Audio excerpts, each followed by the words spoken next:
kill yourself, and I want to watch you suffocate, and your family hates you. Socks not being in the closet. The defendant punched the complaining witness with a closed fist on her foot twice. You know, Mr. Fritter, let me tell you something now. You scare me. Mr. Fritter, look at me. So if I go like this, is that threatening or harassing? Look at me 3 times a week. Holy freaking. Pause for a second, because this is a point where the situation stops being merely disturbing and starts becoming legally dangerous. Sending messages that encourage someone to end their life isn't just heartless behavior. It crosses into harassment with real criminal exposure. Judges don't look at a single text in isolation. They examine repetition, intent, and the level of fear created. When dozens of messages like that are sent, the question becomes unavoidable. Would anyone feel safe in that situation, or would they feel trapped? The legal system is preparing to give a very clear answer. Mr. Fritter, you're charged with harassment. You're facing up to 6 months in jail and or a $2,000 fine. We're going to do probable cause. You have the right to remain silent. Anything you say can and will be used against you. You have the right to have an attorney present. If you cannot afford one will be appointed to you, sir. Okay, please. Shh. September 19, 2024, an officer conducted a follow-up in regards to an assault on a family case. Upon further investigation, the officer made contact with the complaining witness, who reported that the defendant had been harassing her since September 18, 2024 by sending her videos, voicemails, and text messages containing horrible remarks, approximately 50 to 60 messages in total. In the voicemails, the defendant curses at her, asking, "Where are you? Why the fuck aren't you at work?" and calling her various names. Additionally, the complainant showed the officer text messages of the defendant telling the complaining witness, "Kill yourself, and I want to watch you suffocate, and your family hates you." The complaining witness indicated that the continual harassment is making her fear him even more. Complaining witness was able to give officers the defendant's identifying information and positively identify the defendant as a person who has been harassing her. I see that he has also picked up a felony assault against this complaining witness as well. Yes, sir. Okay, what happened in that one? And I'm assuming it's the same date as this one, so I'm assuming it's out of the same transaction. I'm not sure. So it says that I don't believe so. It says that on September 18th in Harris County, officers were dispatched to an assault. The complaining witness advised that the defendant came home upset about socks not being in the closet. This moment is especially important because the court isn't viewing events separately. The judge is connecting harassment charges with felony assault tied to the same relationship. That connection matters. It shows a continuing pattern rather than a one-time lapse in judgment. And in the eyes of the law, patterns carry serious weight. They influence bond amounts, justify protective orders, and shape how future penalties are decided. At some point, the system has to decide how many red flags are enough before warnings turn into real consequences. The defendant punched the complaining witness with a closed fist on her foot twice on her right thigh and twice on her left thigh, causing pain. The complaining witness advised that the defendant grabbed her by the arm and forcibly shoved her out of the house, throwing her on the porch. She advised that she felt pain, and she advised that this has been an ongoing issue for the past 2 years. The officers observed purple and green bruises on her arm, foot, and her legs. The bruises were green, purple, and red and of significant size. Is there a no contact order in this case? Judge, who's the defendant? This is Mr. Fritter. He hasn't harassed, Mr. Fritter, let me tell you something now. You scare me. And you scare me something good. You have, since 14, assault, trespass, deadly conduct, assault, DWI, forgery, and now a harassment and a felony assault. Judge, there has been a note filed, but there is no protective order in this case. Is there no contact in the felony case whatsoever? I'm checking the qualifications. It's no threatening or harassing at this time. Would ask if that be a no contact in this court, Judge. I don't see that the rip has been. Are you Miss Lisco? Yes, sir. That's Miss Lisco right there. Come up, ma'am. Come up. I'm sending you for a drug and alcohol test right now, Mr. Fretter. I want to protect you as much as I can. No one has to have this kind of treatment whatsoever for any reason. And I will do everything in my power to protect you. All I need you to do is tell me. All I need is please give me the word. Mr. Fritter, look at me so much. Can you imagine what life is like when someone has to walk on eggshells because they have the fear that if they make someone mad in the smallest respect of having socks not in the damn drawer, they're liable to get a beating? Now the line has been drawn. A no-contact order isn't advice or suggestion. It's a legal tripwire. One message, one attempt to reach out.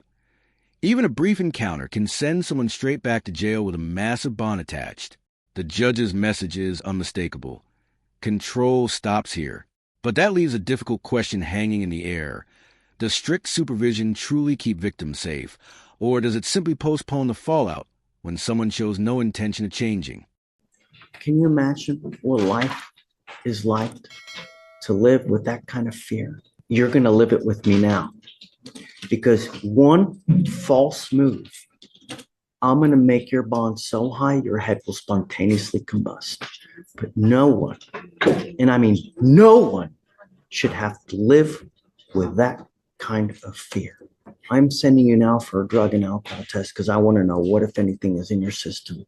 And I don't know if I'm going to allow you to have contact with Miss Lisk. But if I find that you treat anyone or put anyone in fear or put anyone in harm's way, so help me, I will grow horn and tails because I will be so upset, and it will be on you. Do you understand? Yes. Abel, Yes.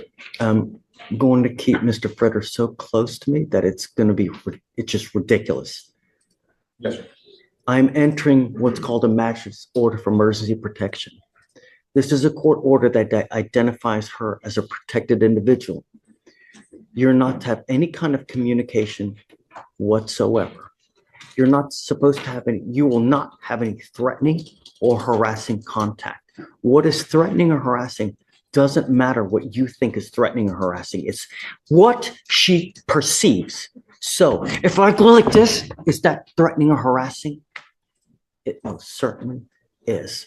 And it's enough for me to put you in jail and make your bond $150,000, maybe 50, maybe 20. But I will do, Mr. Fretter, I will do everything in my power to protect every single person of this county. And I don't care if you're kicking, screaming, crying because you go to jail and don't have anyone to bond you out. I want to protect you, ma'am. And you know, the problem is that now that he's picked up these two cases, times will be just even more stressful. We have these protective orders. They're basically like cooling off motions so that, you know, you can separate, enough time will pass. People can kind of cool down, you know, so they're not under the stress of the excitement and then unleash on you. The last thing I want is for you to suffer any kind of harm whatsoever, you know, and I that's all I want. You know, all I'm asking is how things should be normal. Like, I'm not asking him for him to do Pythagorean's theorem here. So I don't know. You know, what I'd like is if you please just talk to our DAs here. But I'd like you to have their phone number at the minimum so that should anything ever whatsoever, all you have to do is let us know. And then I'm here for you. And I want to make sure that you're okay. You know, I've given him a lawyer. He knows what's expected of him. And I'm going to drug test him like crazy to make sure that he's not using alcohol or dope. In fact, I mean, I'm going to test him 2 times a week. I'm setting him now because I want to know what, if anything, is in his system, and then we'll go from there. Judge, he will come back to positive, but that's prior use from. What? What were you going to test positive for, Mr. Freder? Marijuana. Okay. And ketamine, and probably some other stuff that could have been in the ketamine. But I mean, straight up, that's probably it. Mr. Freder, I'm going to test you. These are your bond conditions that are going to apply to you now. And if you fail to live up to these bond conditions, I'm just going to let you know. That's it. You will appear to me here 2 times a week to take drug tests. And if I find anything is in your system, and I don't care what it is, I'm going to lock you up.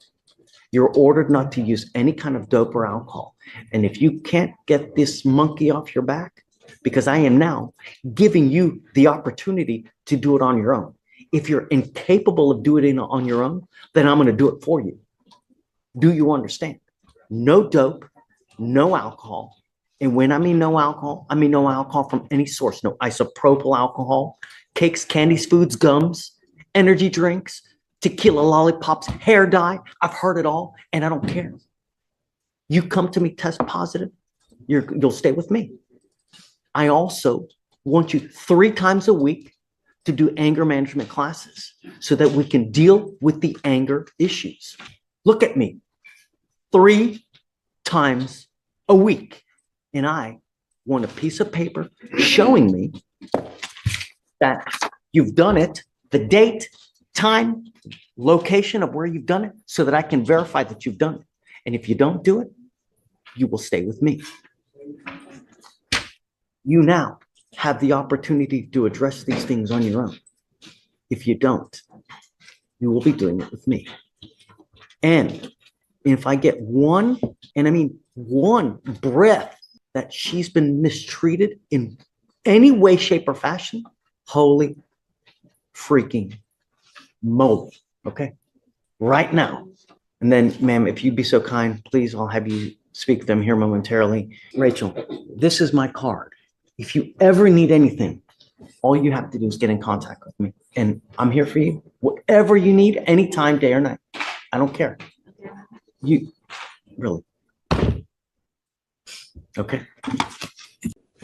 First things first, though, is I have Mr. White that's been representing him. Right. And I guess, did I grant your motion withdrawal, or we're having a hearing now? We come back on Monday. All right, so come on up. So Will reached out to me on Wednesday. I spoke with Michael on Friday. I spoke with Michael on Wednesday. And so basically the understanding is that Will's gonna sub in and take over, and I guess possibly Are you resolve the hiring case for on? today. I'm hired onto this new felony Okay. case that triggered this whole deal. I've agreed to sub in on this case to work out whatever's going on here, and I've been talking to Michael about that. The felony case is bogus for a lot of reasons, but talk to the state about this as well. Well, hold on. Okay.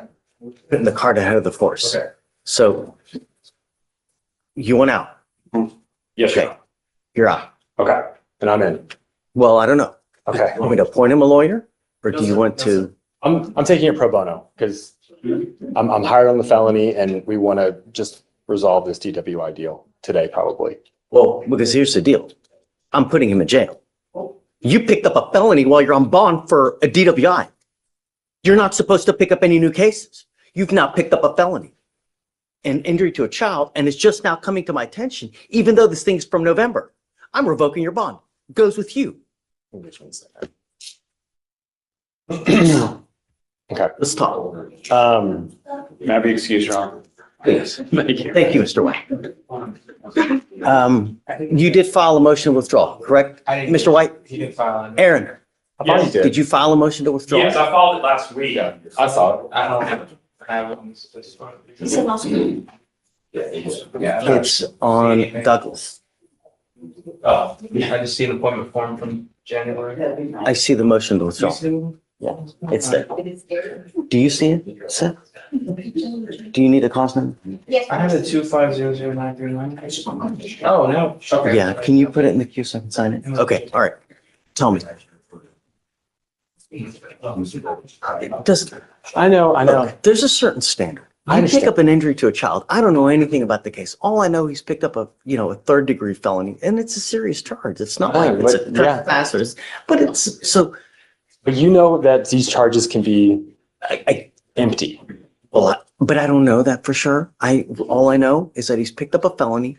He's not done squat while he's on bond for this thing. He's literally been riding free, not doing anything for the last 4 months, 4.5 months. Has he been blown in? Nothing. Nothing. Done nothing. He's not tested. He's not had. He's literally done nothing. So, anyways, State's offered a time served. I talked to Michael about it. I'm like, hey, my plan coming in was to try to get him back on PTI because they're like, the felony is so ridiculous. It blows my mind. But regardless, I was talking about that this morning. He's like, honestly, Will, he's like, the PTI it's not feasible for me to do. He's like, is there any other alternative? if you want time, take it maybe a day. I don't need the time. He wants to time serve it today, Judge. Well, if that's what he wants to do, then that's on him. Okay. Would the court accept that? Yeah, Okay. absolutely. I mean, look, far be it from me to, because that's what we would do in every case. Right. Any case that comes back here. And I mean, obviously, state, you need to also be happy as well, right? Yes, Your Honor. But it's on you guys. So I'm on board if they're on board. Okay. I will run it by him just to make sure and then we'll get paperwork started. Thank you, Judge. Mr. Douglas, you're charged with driving while intoxicated. First offense, it's elevated to a Class A misdemeanor because of the high blow. You are facing up to a year in jail and or a $4,000 fine. You know, it doesn't make me happy to put people in jail, but if you're a danger to my community, I only have one place for you. Do you understand? Yes, sir. You need to understand something very serious now, that this DWI is going to go on your record. It'll be there for the rest of your life. It's even there after you die. You get pulled over again, first thing an officer does, they're going to look at your record. When they see this and they look at the other, what do you think they're going to do? Think they're going to be happy? Think they're going to give you a hard time? Probably. So if you even have the most faintest remote smell of anything funky, it's probably not going to go well for you. You need to understand that from now on, it's a minimum of 90 days in jail. Do you understand? Yes, sir. You give up a lot of rights by entering this agreement. You give up the right to a trial, right to compel witnesses to testify on behalf, confront and cross-examine your accusers. If you're not a citizen, there are possible immigration consequences. You can be deported, excluded from the country, denied naturalization. You give up the right to appeal. Once you accept this agreement, it will go on your record. You can never take it off. Do you understand? Do you still want to do this? How do you plead to the offense of driving while intoxicated? Guilty or not guilty? Guilty. Is it true or untrue that you had a .15 or above? Okay, so true to the enhancement. You need to understand one more thing, Mr. Douglas, is that we all make mistakes, right? Everyone's human. But when you continue to endanger other people's lives, there are no more mistakes, they're actions. And when you keep making boneheaded actions, we have longer sentences, bigger jails, more fines. This carries a fine of $4,500. And if you don't do it, you sit in jail 1 day for every $100 you owe. So you can imagine how much jail time you will do on a $4,500 sentence. On a second DWI, it's a $6,000 surcharge. Get a clue. If you want to get lit, great. Take an Uber, $40, anywhere you want to go in the city. Do you understand? What do you do for a living? Work at a warehouse. How much money do you make a month? I'm sorry. 16. Look, I'm going to waive your fee for you today. You come back with another DWI, get ready, because it's just, do you understand? Get a clue. Good luck. Thank you. Oh, I'm suspending your license for 180 days, sir. Do not drive until you get a license. All right, Sir. good luck. Thank you, Judge. Thanks. Good morning, Ms. Howard. So you are wanted out from another state. Your lawyer is asking me to set you a bond. I don't know. You know, I've never met you before. I don't know you. I don't know how dangerous of a person you are. I don't know if I give you a bond, are you going to go back? I don't know. I know that you're going to tell me it's little gumdrops and rainbows but how you are on paper tells me who you are, because everybody tells me one thing, but when they get on paper, they're a completely different person. So I got to get to know you before we set you a bond.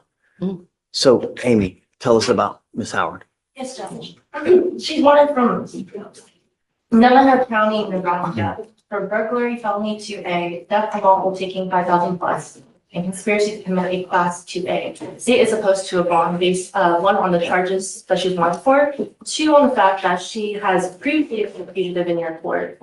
Oh, really? Yes, from South Carolina for robbery.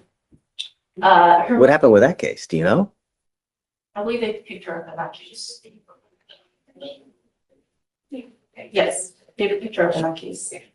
Her most recent conviction was also back in 2024 for an speeding with a motor vehicle out of Benton County.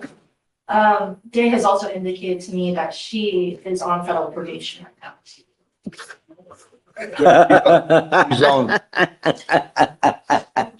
That's out of Arkansas, Judge. That's what she's on bond for. She is on the leg, has the leg monitor on for that. What's she on federal probation for? What are you on probation out for? I think like a drug conspiracy charge. Where? A conspiracy? Out of where? Arkansas. That's the case out of Arkansas, Judge. Possession with intent to distribute, it looks like. Her release date is 2021. So is that different from what she has in Nebraska, the federal probation case, or are you talking about, is that the same one? Nebraska should be different. What she's wanted for right now is the burglary. So the basis of the probation, the federal probation would be the possession with intent to distribute. Got it. That's out of Arkansas. When she was in Arkansas, Nebraska put a hold on her, but they didn't come get her. So let's get this right. Here in Harris County, in 22, you have a burglary of a building, a failure to identify oneself as a fugitive from justice, meaning you're trying to evade law enforcement. You have a prior fugitive case from 21. You have another failure to ID from 2024. You're on federal probation in some other state. You have another open burglary in Nebraska, and you had an evading in a motor vehicle in Montgomery County. And you want me to set you a bond?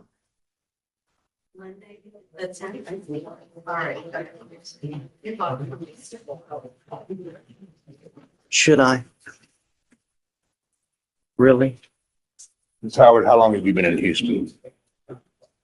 How long have you lived in Houston? All my life. Okay.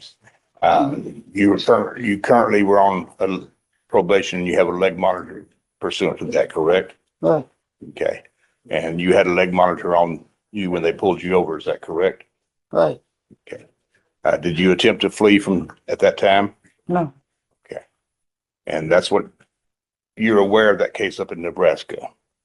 Not until my lawyer had told me to turn myself in, but they said it was going to be a court date for that. I don't want you to talk about the cases now. Okay. How old are you, ma'am? How old are you? 24. You're 24 and you have all those priors. You scare me, Miss Howard. You truly do. Because if I put my name on a bond, I don't want something bad to happen. And as history dictates, and as the paper says, it's, sometimes we have to protect people from themselves because they're their own worst enemy. You know, you scare me. I can't give you a bond. It's hopscotch with states with the criminality. It can't just happen. And you have a prior one from here as well. I just can't do it, man. It just, at some point, it comes time, the bill comes due. That's now. You already executed a waiver, Judge. Okay. All right. Thank you, Ms. Howard.